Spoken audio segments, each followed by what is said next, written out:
La giornata è importante tecnicamente perché riusciamo in questo modo qua a rendere pubblico questa opportunità, queste diverse opportunità che in città qualche investitore potrebbe trovare interessanti.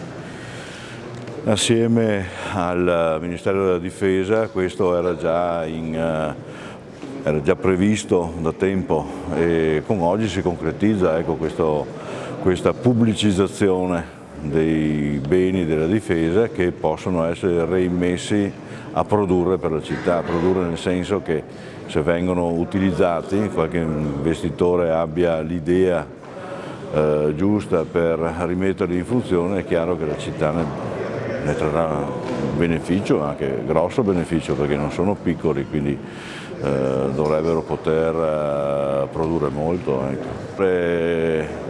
Una qualche buona idea da parte di chi ha anche abbastanza soldi, cioè investitori non piccoli, proprio perché i volumi di cui abbiamo parlato sono importanti, volumi, superfici, costi gestionali di qualsiasi attività a quell'altezza implicano che ci siano spalle grosse ad affrontare sfide di questo tipo qua. Noi speriamo, anche perché alle volte ci capita di essere contattati direttamente da investitori che cercano qualcosa in città per le più disparate cose, si parla dalle case di ricovero alle case di moda, alla ricettività alberghiera. C'è tensione anche in tutta la nostra areale UNESCO, sia per le piccole realtà, per il turismo esperienziale come si usa chiamare oggi, ma anche per cose più importanti. C'è del movimento, ci sono dei fondi disponibili a fare questo tipo di investimento. Quindi adesso che la cosa viene pubblicizzata in tutta Italia ma anche all'estero, ci auguriamo che la cosa abbia successo. Ecco. Sono 4 siti nel complesso, sono 3 siti a Vittorio Veneto ed un sito a Modena.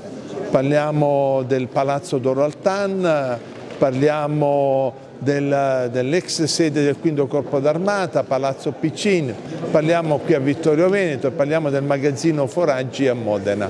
Vittorio Veneto rappresenta la storia d'Italia, qui si è fatta la terza battaglia sul Piave e quindi ha anche un grande valore simbolico come Ministero della Difesa, e poi è inserita in un contesto meraviglioso, quello delle colline dell'UNESCO, dove qui trionfa il turismo enogastronomico, trionfa la bellezza della cultura e del territorio. Questo è il primo bando immobiliare di lancio delle caserme, l'abbiamo fatto oggi perché riteniamo che al termine i potenziali investitori abbiano poi il tempo utile per rendere questi immobili disponibili per le future Olimpiadi. E devo ringraziare il sindaco, tutta la giunta, perché ha pensato a una molteplicità di destinazioni urbanistiche, così da rendere veramente, dare potenzialità agli investitori per scegliere veramente il percorso di valorizzazione ritenuto più opportuno.